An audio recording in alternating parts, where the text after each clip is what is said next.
금요일 날 전에 저희 교회에 좀 다녔던 아이인데 원래 그 부모가 잘했는데 이 앞에서 그 아이 유치원 졸업식이 있었어요. 그래서 제가 유치원에 부모 말 안 하고 그냥 살짝 가서 이제 참석을 했습니다. 졸업식에. 그 앞에 이렇게 쫙 한 150명 있는데 아이를 찾을 수가 없는 거예요. 근데 보니까 부모는 제가 보니까 이 앞에서 사진을 찍고 계시는 거예요. 어디에 있는지 알고. 저는 아무리 찾아도 보여야죠. 그 애인가 하고 줌을 당겨서 사진 찍으면 또 아니에요. 한 20분 동안은 못 찾고 나중에 끝날 때쯤에 거의 찾았어요. 제가 생각을 했습니다. 아니, 그 부모는 금방 찾아서 하고 있는데 나는 왜 못 찾을까? 그 아버지라고 하는 것이 놀랍구나 하는 생각을 했습니다. 그 사랑이라고 하는 것이. 수많은 학생들이 수백 명이 있어도 보면 부모는 자기 아들을 꼭 찾아내요. 금방. 네, 저만 해도 아련한 기억 가지고 찾기가 힘들었습니다. 저는 참 그 생각을 하면서 아버지라고 하는 것이 참 좋다.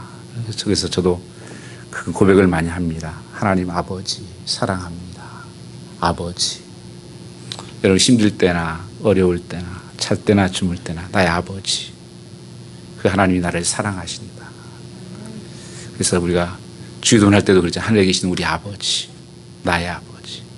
그 하나님은 좋으신 분이다 하는 것입니다. 그것은 친밀함 속에서 나타나는 거예요. 아버지와 아들은 참 친밀한 것입니다. 아버지와 딸은 친밀한 것이에요. 하나님께서 원하시는 것이 바로 이 친밀함입니다. 그래서 예수 믿는다고 하는 것은 하나님과 관계가 좋은 것을 예수 믿는다고 하는 거예요. 예수 잘 믿는다. 그러면 그 사람은 하나님과 관계가 좋은 사람이에요. 믿음이 좋다고 하는 것은 사랑과 관계가 좋다는 거예요. 그래서 여러분이 이것을 꼭 기억하셔야 됩니다. 믿음이 좋다고 하면 신앙생활을 오래 하고 지식을 많이 알고 하는 것이 믿음이 좋은 게 아니고요. 하나님과 관계가 좋은 사람이에요. 하나님과 관계가 좋은 사람은 사람하고 관계도 좋게 되어 있습니다. 그게 원리예요. 그래서 사람하고 관계가 별로 안 좋은 사람들, 관계가 가정에서나 교회에서나 직장에서나 이 안 좋은 사람들 특징이 뭐냐? 믿음이 있는 것 같지만 믿음이 없는 사람입니다. 그건 틀림없습니다. 그래서 신앙생활은 관계에 있습니다. 그래서 하나님께서 마음을 다하고 성품을 다하고 힘을 다하여 주 너의 하나님을 사랑하라. 내 이웃을 내 몸처럼 사랑하라. 이것이 성경의 모든 강령이다. 그래서 우리가 사랑의 관계, 이 친밀한 인티미티한 관계가 축복이라고 하는 것입니다. 한국교회에 감동적인 전도 사례가 하나 있습니다. 경동제일교회 이명수라는 분이 계셨는데 이 영수라는 직책은 오늘날 장로님에 해당합니다. 그래서 교회를 짓기도 하고 교회를 관리하고 교회를 위해서 일평생 수고하는 사람입니다. 근데 그의 직업이 마부예요. 왕손을 모시는 마부였습니다. 하루는 이 왕손을 모시고 지방으로 여행을 가는데 가는 길에 그 이명수 씨가 이렇게 말합니다. 나으리 예수 한번 믿어보시죠. 하고 전도를 하였습니다. 왕손이 그분이 물었습니다. 아니 내가 예수를 믿느냐? 예, 그렇사옵나이다. 한 3년 되었습니다. 저는 예수 믿고 너무 마음이 기쁘고 너무 행복합니다. 그 말을 들은 왕손이 마부에게 빈정거리면서 물었습니다. 예수 믿으면 너 같은 상놈이 양반이라 된다는 것이냐? 그때 이명수가 이렇게 대답을 합니다. 나으리 예수 믿는 도리는 그런 것이 아니옵니다. 제가 양반 되기 위해서 예수 믿는 것이 아니라 마부 노릇을 잘 더하기 위해서 예수 믿는 것입니다. 이렇게 대답을 하라는 것입니다. 이 말에 왕손이 마음에 깊은 감동을 주었습니다. 그리고 마음이 열려 예수 믿게 되었는데 예수 믿고 자기에게 전도한 마부를 이명수에게 형님이라 불렀다고 합니다. 훗날 승동교회 우리 목사가 되는 것입니다. 예수 믿으면 모든 것을 초월한 관계 회복이 일어나는 거예요.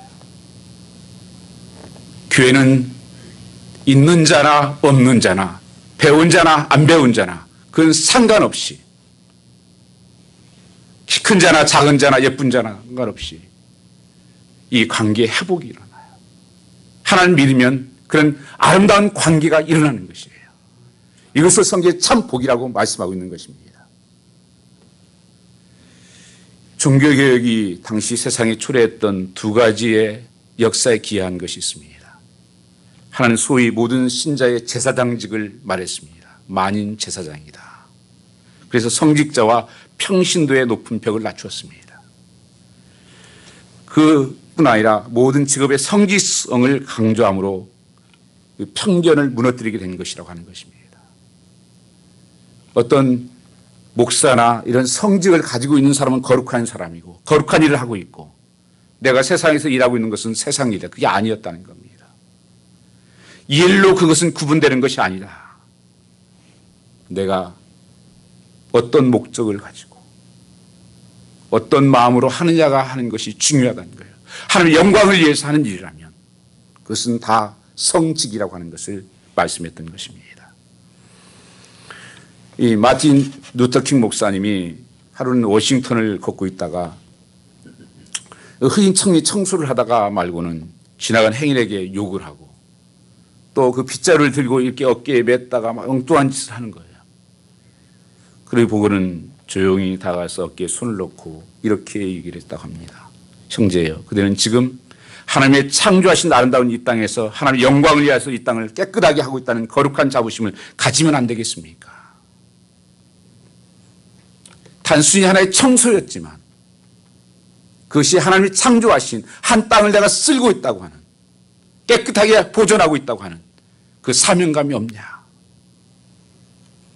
청소직을 한다고 할지라도 하나님 영광을 위하여 그 직업을 수행한다면 그것이 성직이다. 거룩한 직업이고 그것은 그 일터는 바로 거룩한 일터가 될 수 있다는 것입니다. 이것이 성경적인 직업관이에요. 오늘 본문은 우리가 예수님을 믿으면 우리만 거듭날 뿐 아니라 모든 인간관계가 거듭난다고 말씀하고 있습니다. 그래서 교회는 릴레이션십이 아니에요. 형제끼리 모이고 내가 아는 사람끼리 모이는 릴레이션십이 아닙니다. 혈연관계의 모임도 아니에요. 그래서 교회 우리 친교실 같은 걸 펠로우십이라고 합니다. 영어로 펠로우십. 예수 안에서 만남. 새로운 관계가 회복되어지는 이 거듭남이 있다는 것입니다. 그래서 오늘 에베소서의 5장부터 말씀해 보시면 세 가지 관계를 특별히 말씀하고 있습니다. 부부의 관계, 그 다음에 자녀의 관계, 그 다음에 종의 관계. 이것을 말씀하면서 공통점이 하나가 나옵니다. 에베소서 5장 22절 말씀을 보면 아내들이여 자기 남편에게 복종하기를 주께 하듯 하라. 주께 하듯 하라. 25절 말씀에는 남편들이 아내 사랑하기를 그리스도께서 교회를 사랑하시고 이하여 자신을 주심같이 하라. 교회를 사랑하신 것 같이 주님이 한 것처럼 하라. 또 자녀들에게는 이렇게 말합니다. 자녀들아 부모를 주 안에서 순종하라. 이것이 옳으니라. 오늘 5절 말씀에는 종들아 두려워 말며 떨며 성실한 마음으로 육체의 성전에 순종하기를 그리스도께 하듯 하며, 이게 지금 중요한 관계 속에 들어가는 단어가 그리스도라는 것입니다. 절대 여러분 사람과 사람이 만나서는 관계가 온전해질 수 없습니다. 왜냐하면 사람은 자기 자신을 잘 못 봐요. 그래서 성경에서 이렇게 말씀합니다. 너희 안에 들보가 들어있대. 들보가 내 안에. 이 들보가 들어있으면 여러분 다른 것을 보는데 애곡시켜서 보게 돼 있어요.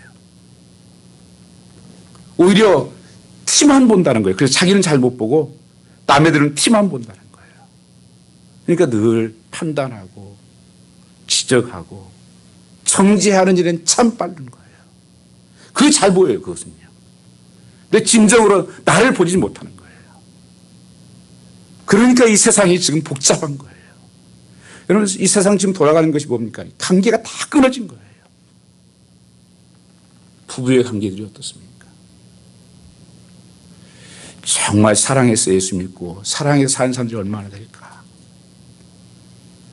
어떤 사람은 마지못해 살고 억지로 살고 평생 원수로 살고 이렇게 관계들이 다 요새 일터는 어떻습니까? 직장마다 이런 관계가 회사에서 달마다 뭐 싸우고 노조 싸우고 달마다 이거 아닙니까? 자녀들과 관계는 어떻습니까? 뭐가 없어서 그런 겁니까?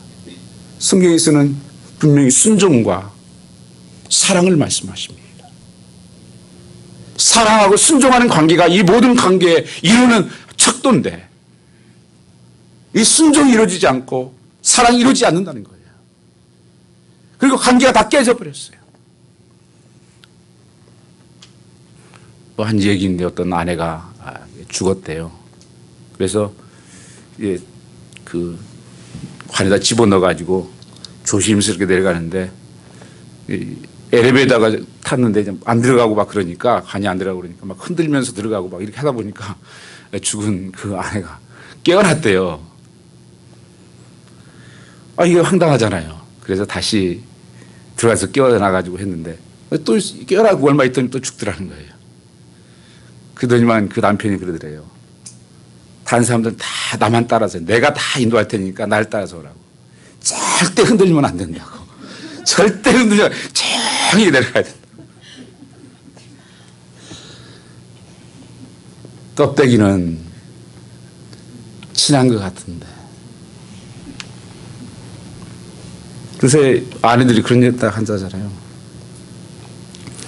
은퇴하고 밤 새끼 다 먹으면 강 큰 남자라고. 밥 새끼를 안 준다는 거예요. 권사님도 오늘 그러대요. 아침에 나이가 들면 아내한테 잘 의지해야 되니까 잘하라고. 이게 뭡니까?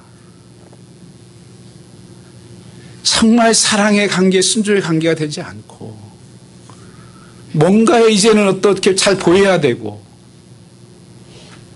이게 다 깨져 있는 것 같아요. 이게 지금 이 시대의 모습입니다.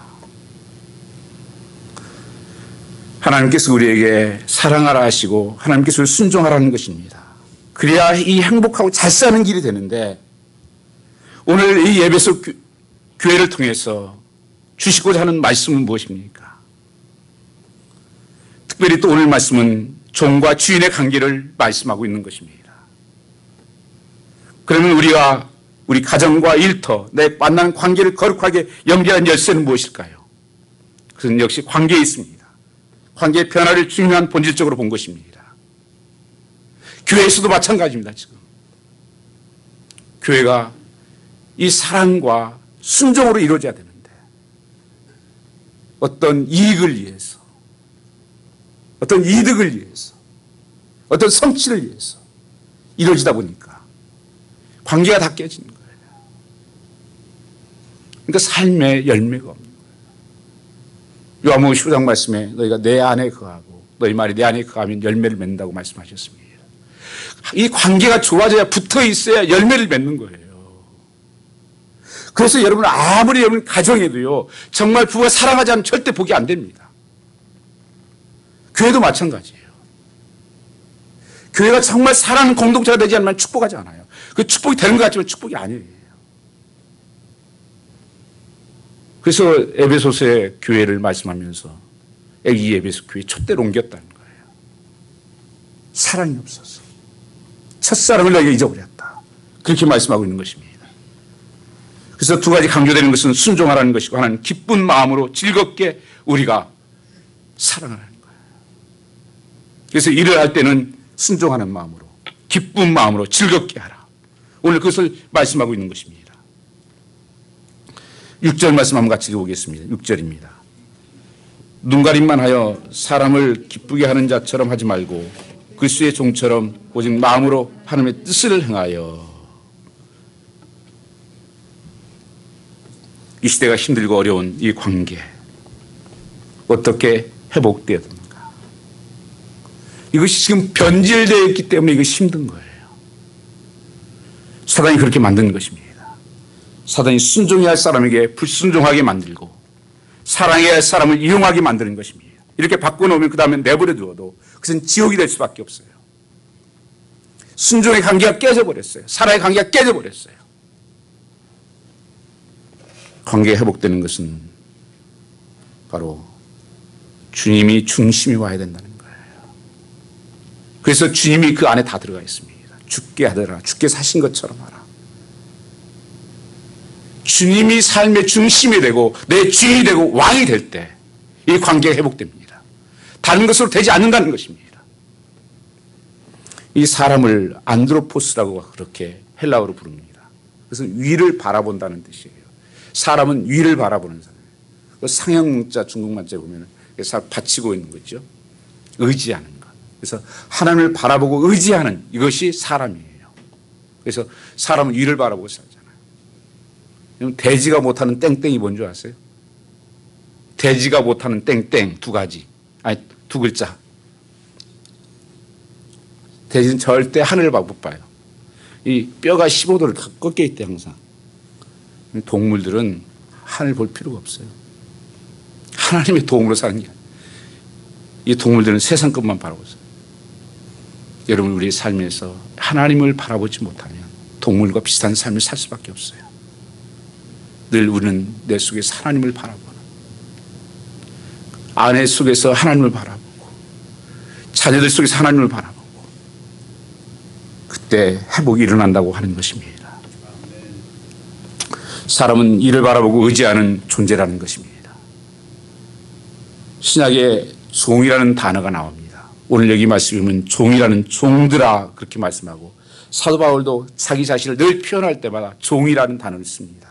종, 나는 종이다. 서번트다. 종이다. 헬라어 단어는 두 가지로 표현됩니다. 하나는 둘로스라는 단어가 있습니다. 이것도 종인데 이 종은 이 포로로 전쟁에서 포로로 잡혀가지고 끌려와서 억지로 종이 된 것을 갖다가 이 둘로스라고 부릅니다. 그러나 한 단어는 또 디아코노스라는 게 있습니다. 이 사람은 종이 될 필요가 없는데 자기가 원해서 자원해서 종이 된 것을 디아코노스예요. 사도 바울은 오늘 이것을 강조하고 있습니다. 너희가 이 세상 살아가면서 일하면서 가정이나 교회에서 일터에서 일하면서 어떤 자세로 일을 해야 되냐. 억지로 끌려온 종들처럼 포로 잡혀온 종들처럼 일하지 말고 디아코노스 섬기는 자예요. 그것은 자원함으로 섬긴다는 거예요. 이게 둘로스와 이 디아코노스. 그래서 내 삶의 모든 것이 자원함으로 하는 거예요. 그것이 순종이 자원함으로 되는 거예요. 사랑이 자원함으로 되는 거예요. 억지로 하는 것이 아니에요. 이 출애굽기 21장에 보면 이것이 나와 있습니다. 21장 1절 말씀해 보시면 이 히브리 법에 종이 있는데 평생 종으로 살지 않고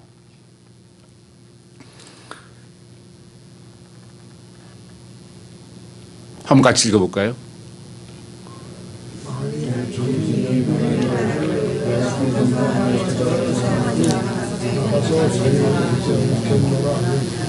네, 그러니까 여기 일장에 보면 종이 있는데 평생 종으로 불리고 6년이 되면 종을 풀어줍니다, 법이. 그래서 우리가 그 안식을 하게 하죠. 미국에서 농사 질 때도 6년간 지고 7년째는 되게 쉬게 해요. 그래서 나라가 보상을 하게 됩니다. 목사도 그런 게 있어요. 그 원래 6년하고 7년째면 안식년이라고 해서 1년씩 쉽니다. 저도 좀 한번 주시면 좋을 것 같은데 어쨌든 간에 안식년이라는 게 있습니다. 안식년.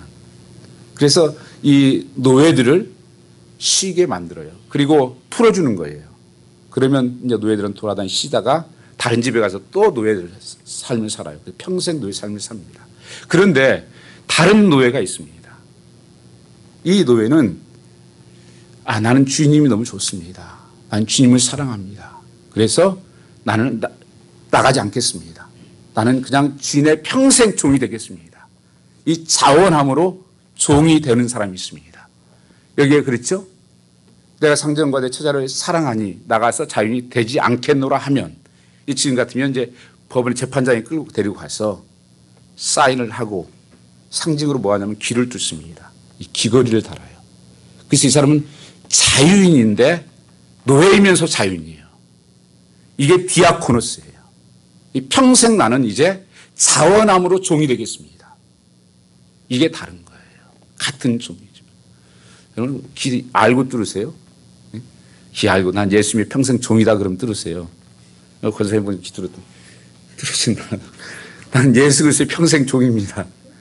자원하는 종입니다. 이 디아코노스. 이것이 마태복음 넘어가 보면 20장 28절 말씀을 보면 주님께서 섬기다는 표현으로 나옵니다. 한번 같이 읽겠습니다. 인자가 온 것은 섬김을 받으려 함이 아니라 도리어 섬기려 하고 자기 목숨을 많은 사람으로 대속으로 주려 함이니라. 여기서 섬긴다고 하는 것이 디아코노스예요. 계속 섬긴다, 섬긴다. 내가 온 것은 섬기러 왔다. 이게 동사이기 때문에 디아코네오라는 단어를 씁니다. 사랑의 정신이에요. 아까 오늘 5절 말씀에 보시면 왜 그렇게 주인이 했는가? 출애굽기 21장 5절에 보면 거기에 그렇게 나옵니다. 내 처자를 뭐 한다고요? 사랑하니. 주인을 사랑하고 내가 사랑하기 때문에 내가 자유인이 됐다는 거예요. 내가 종이 되었다는 거예요. 그래서 종이 되는 것은 근본 정신은 뭐냐? 사랑 때문에 그러는 거예요. 내가 왜 섬기느냐? 사랑 때문에 섬기는 거예요. 이것이 없으니까 힘든 거예요, 여러분. 근데 저는 다들 뭐 힘들다고 이렇게 하시면서 일하는 것도 힘들고 교회 봉사하고 힘들다고 하면서 나는 가만히 보면서 어머니들 아이들 섬기는 것을 보면 저 힘이 어디서 나오나. 집에서 저는 밥 잘 안 해줘요.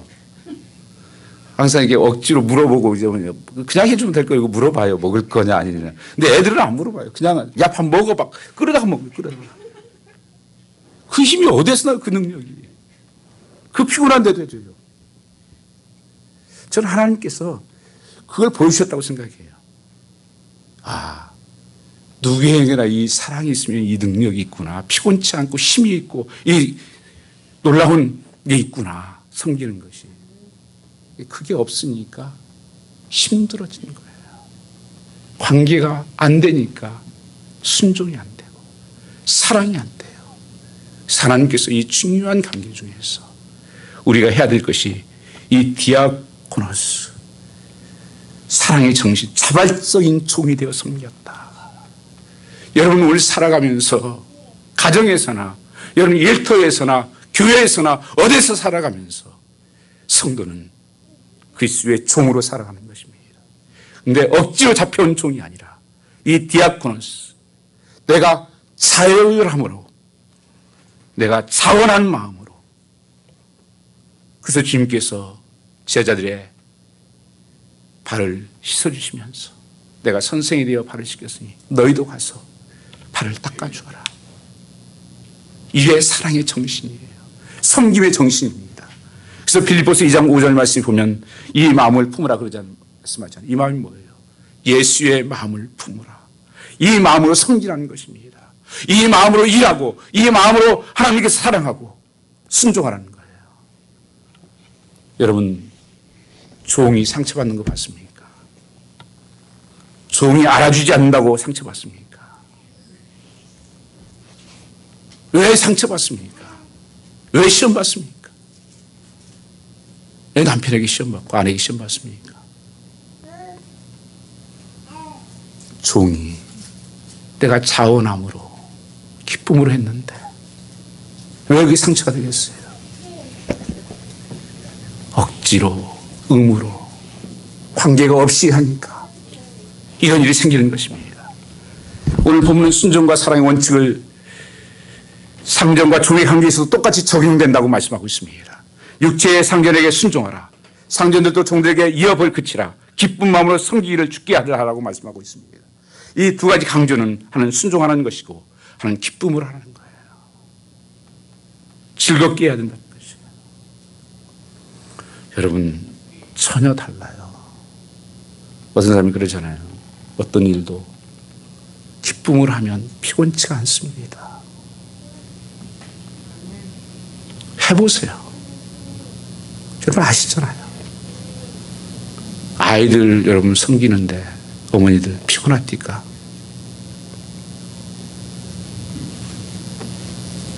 저도 교회에 이렇게 있으면서 이렇게 저렇게 보면서 또 일하면서 보면 정말 피곤하지 않아요. 원망도 없어요. 그게 없이 하니까 짜증나고, 이 마리아와 마르다처럼, 마르다가 뭐라고 합니까? 왜 나를 안 도와줍니까?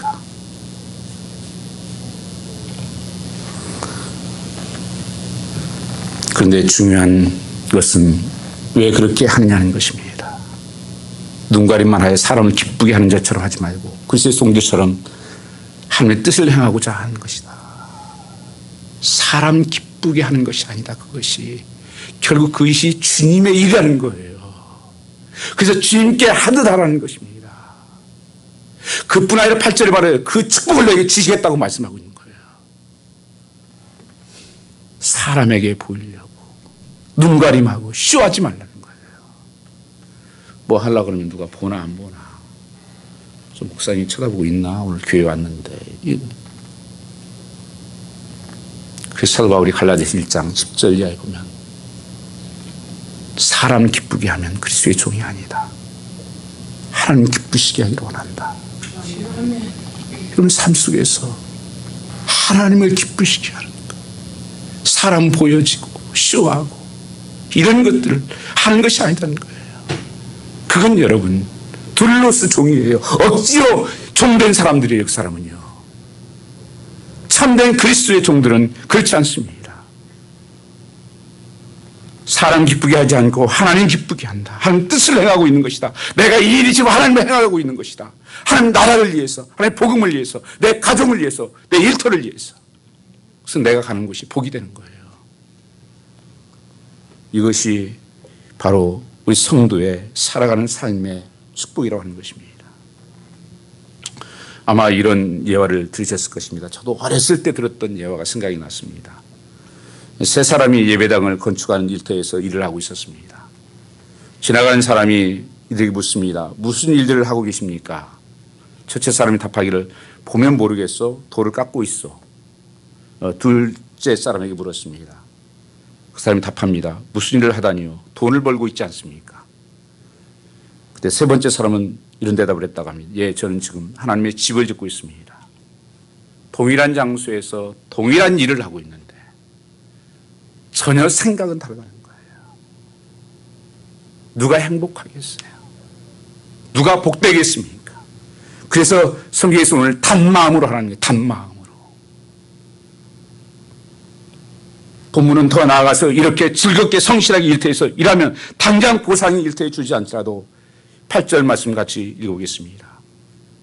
각 사람이 무슨 선을 행하든지 종이나 자유나 주께로부터 그대로 받은 줄을 압니다. 주께서 하나님께서 그 섬김을 기억하신다잖아요. 냉수 한 그릇 준 것도 하나님께서 기억하시고 그 섬김을 하나님께서 다 기억하시고 아신다고 말씀하고 있는 것입니다. 그래서 섬기는 자가 복이 있는 자예요.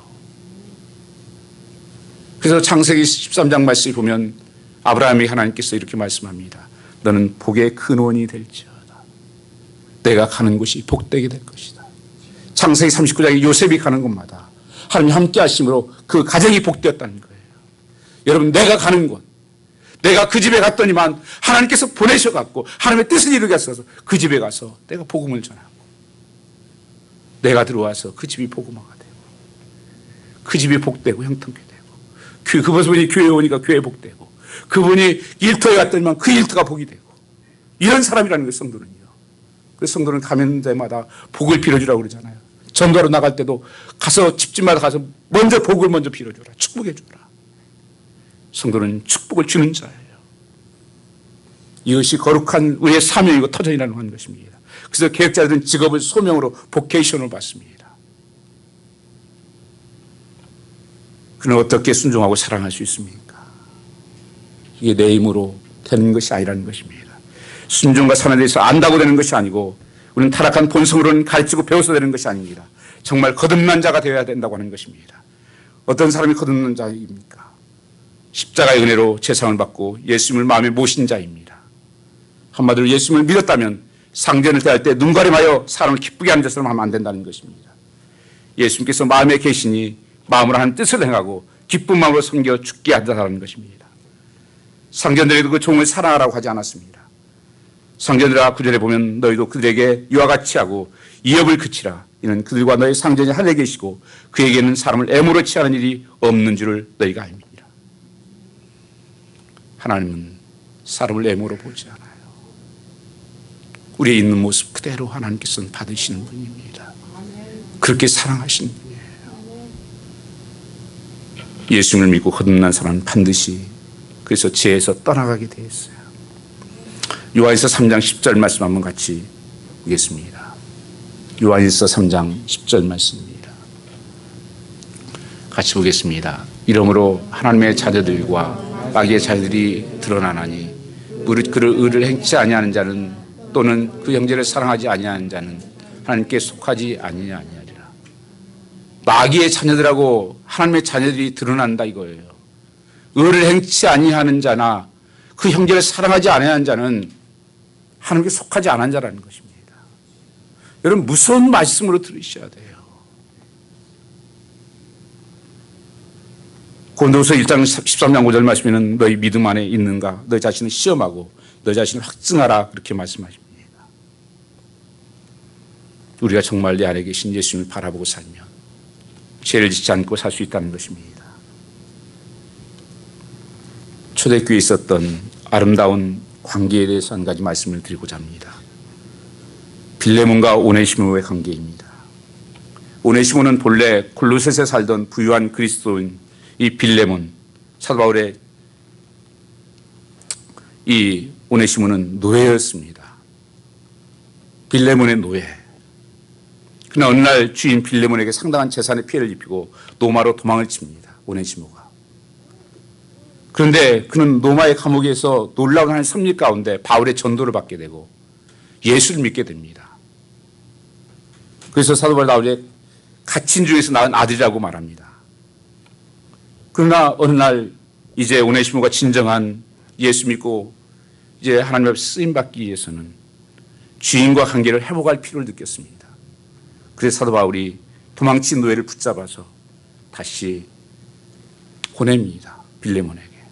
그러면서 편지를 썼습니다. 16절 한번 같이 읽어볼까요? 16절 18까지인데 이후로는 종과 같이 대하지 아니하고 종 이상으로 곧 사랑받는 형제로 둘 자를 내게 특별히 그러하거든 하물며 육신과 주 안에서 상관된 내게랴. 그러면 내가 나를 동역자로 할진대 그를 영접하기를 내게 하듯 하고 그가 만일 내게 불의한 것이 있거나 내게 빚진 것이 있으면 그것을 내 앞으로 계산하라. 이 종이 도둑질해가지고 도망을 갔으면 그 죽어야 돼요. 근데 사도 바울은 나가 동역자 감옥에서 나간 아들이라고 말하면서 보내면서 그 편지를 써서 보낸 것입니다. 이제는 종으로 대하지 말고 그 이상 사랑으로 형제로 대하라. 그러면서 혹시 너에게 손해난 것 있고 가져간 것 있으면 내가 대신 물어주겠다. 이 사도 바울은 이것을 해결합니다. 가장 우선순위는 사도 관계가 회복되어야 된다는 것을 알았던 사람이에요. 사도 바울이 종과 상전의 관계도 법을 고쳐야 된다고 하는 그것보다 먼저 중요한 것이 관계 회복이라는 것을 알았습니다. 오늘 여러분 가정에서 여러분 직장에서 교회에서 어떤 사람은 불편한 사람들이 있어요. 여러분 함께 천국 가야 되잖아요. 천국이 행복하다는데 그런 사람과 있으면 행복하겠어요? 여기 있는 동안에 여러분 이 관계를 회복하고 이 나중에 빌레몬서 성경에 쓰이지 않지만 그 조세푸스의 교회사에 보면 이런 얘기가 나옵니다. 빌레몬은 돌아온 오네시모를 바울이 부탁한 대로 용서하고 맞이하여 그에게 자유를 주었고 친형제로 삼았다. 그리고 에베소 교회 감독이 됩니다. 이 교회 감독이 돼요. 이 오네시모를 용서하고 오네시모의 변화의 자극을 받아서 신앙생활에 전념받은 빌레몬은 골로새 교회 감독이 됩니다. 그리고 그리스 교회 순교사에 네로 황제 시절 핍박 때 몰아칠 때 골로새 교회 및 빌레몬 감독은 에베소 교회 감독 오네시모와 나란히 체포되어 안드로클레스 총독 앞에서 함께 장렬한 순교의 동반자가 됩니다. 함께 순교의 길을 가요. 여러분 믿음으로 하나님께서 순종하며 사랑으로 사는 삶, 그리스도에게 종된 삶을 하나님께서는 분명히 축복하십니다. 그렇게 약속하실 뿐 아니라 하나님께서 자녀들에게도 축복을 약속하셨습니다. 미국 뉴욕시 교육위원회에서는 신앙인과 불신앙의 후손이 다른 점을 조사하기 위해 두 표본 모델을 선택했습니다. 미국의 걸출한 신학자여 목회자인 조나단 에드워드를 가정을 하나 선택을 했습니다. 이건 프린스턴 대학교 설립자입니다. 칼빈 신학에 계승한 신학자이기도 합니다. 여러분 프린스턴 대학에 가보면 그 초대 총장이고 그분이 묘지가 그 뒤에 있어요. 지금도. 한 가정은 머커스 실추 가정입니다. 그런 뉴욕에서 큰 술집을 경영하고 거부가 된 사람입니다. 이 에드워드 가문은 지금까지 8대, 같은 8대를 이렇게 쫙 조사를 했어요. 이 부통령과 주지사가 3명, 대학 총장이 13명, 그 가운데 예일대학 총장 2명, 인구 600만 이상 대상의 시장 3명, 장차관급 공무원이 82명, 변호사가 149명, 판사가 48명, 목사가 116명, 의사가 68명, 교수가 65명, 세계적 기업가가 75명, 뛰어난 발명가가 25명 탄생했습니다. 하나님께서 그 가정을 축복하셨다. 이 실제의 가문은 그도 부자였습니다. 1062명, 그중에 교도소에 수감된 자가 6명, 정신병자 알코올 중독자가 58명, 창녀가 65명, 영세빈 286명, 교육받지 못한 자가 460명, 이들에게 지출된 국고가 무려 1억 5천만 달러. 하나님을 슬프게 했던 가정과 하나님의 기쁨이 됐던 가정은 전혀 다른 차원이 되는 거예요. 여러분. 저는 가만히 요새 이렇게 나름대로 옛날 지나온 삶들 또 교회들을 살펴보면서 정말 예수 믿고 살았던 사람들은 다 이렇게 출발은 비슷했는데 나중에 보면 정말 복이 되는 것을 볼 수 있겠어요. 하나님은 살아계시고 그 약속은 분명히 이루어집니다. 하나님께서 이런 삶을 통해서 나만이 아니라 다음 세대도 복되게 하늘 축복하신다는 거예요. 이것이 성령의 능력으로 성경에서 내게 복의 근원이라고 말씀하고 있는 것입니다. 왜 우리를 직장 속에 보내셨습니까? 내가 복의 근원이 되도록 내가 있는 곳을 왜 하나님 보내셨습니까? 거기서 섬기라고. 섬기는 자가 성숙한 자입니다. 여러분 가정에서 섬기는 자가 리더예요. 교회에서도 섬기는 자가 리더입니다. 아이들은 못 섬겨요. 이미 성숙한 사람만이 세상을 변화시키는 힘이 있고 특별히 성령의 능력이 있다고 하는 것입니다. 많은 사람들이 세상의 그리스도를 모르고 살아가고 있습니다. 나를 가정, 직장 가운데 보내신 것은 제사장으로 보내신 것입니다. 이 믿음의 능력 가지고 들어가서 예수의 능력을 부인하고 성령의 능력이 사라진 곳에 성령의 능력이 임하도록 하고 그것이 통치가 이루어지도록 하나님 나라가 임하도록 하는 것입니다. 많은 사람들이 자질하고 넘어지고 정답을 모르고 삽니다. 우리는 그 정답을 가지고 아는 사람입니다. 그곳에 나아가서 갈등하는 사람들에게 십자가의 복음을 증거하는 선지자로 사명이 있다는 것입니다. 이것이 우리가 가져야 될 성도의 진정한 모습이라는 것입니다. 우리 신앙생활 증명은 눈가림이 아니라 하나님 앞에서 신앙생활답게 그리스도께 하는 충성하는 우리 직장에서 모습과 우리의 삶에서 나타나야 된다고 하는 것입니다. 신앙의 표현이 되어야 됩니다. 가정에서 예수 믿는 표현이 직장에서 표현이 되어야 돼요. 신앙생활이라고 말씀하지 않습니까? 취미생활이 아니에요. 신앙은요. 시간 되면 여유 있으면 신앙생활은 파타임이 아니에요. 풀타임이에요. 참 요새 보면서 신앙생활을 취미생활하는 사람들이 많아요. 여건이 되면 아니요. 하나님은 섬기는 것은 하나님을 사랑하는 것은 그것은 우선순위예요. 그게 없으니까 여기서 교회 촛대를 옮겼지 않습니까? 오늘 신앙의 표현이 여러분 가정에서 나타나기를 원합니다. 저희는 자녀들 속에서 교회에서 일터에서 나타날 때 하나님 영광 받으시고 여러분의 놀라운 축복으로 채울 것입니다. 이런 놀라운 역사가 일어나기를 주님으로 축복합니다. 시간 한번 같이 통속으로 한 1분간만 기도하겠습니다. 가정, 직장, 세상 속에서 나의 신앙생활로 드러날 수 있게 해달라고. 그리고 내가 왜 왔는지 목적의식을 가지고 살아갈 수 있게 해달라고. 아버지 하나님 감사합니다. 오늘도 우리에게 말씀하시는 여호와 하나님, 주의 성령으로 임하여 주시옵소서. 하나님 아버지, 나는 그리스도의 종으로 살게 하옵소서. 내가 온 것은 섬기려 하고 나의 대성물로 주려 함이라고 주님 말씀하셨습니다. 주님이 그렇게 살으셨던 것처럼 우리도 이 땅에 살아갈 때 섬기고 사랑하고 순종하고 주님의 마음으로 살 수 있도록 역사하여 주시옵소서.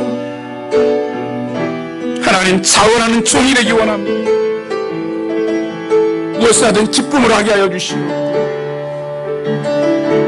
내가 있는 곳에 그 하나님이 표현되게 하시고 영향력 있는 삶을 살게 하여 주시옵소서. 그것이 변화되게 하옵소서. 가정이 변화되고 자녀들이 변화되고 일터가 변화되고 교회가 변화되고 이 하나님의 영광이 드러날 수 있도록 축복하여 주시오. 우리의 삶 속에서 왕이 되어 주시옵소서. 주인 되게 하옵소서. 주께 감사하며 예수님 받들어 기도 올려 싸움나이다.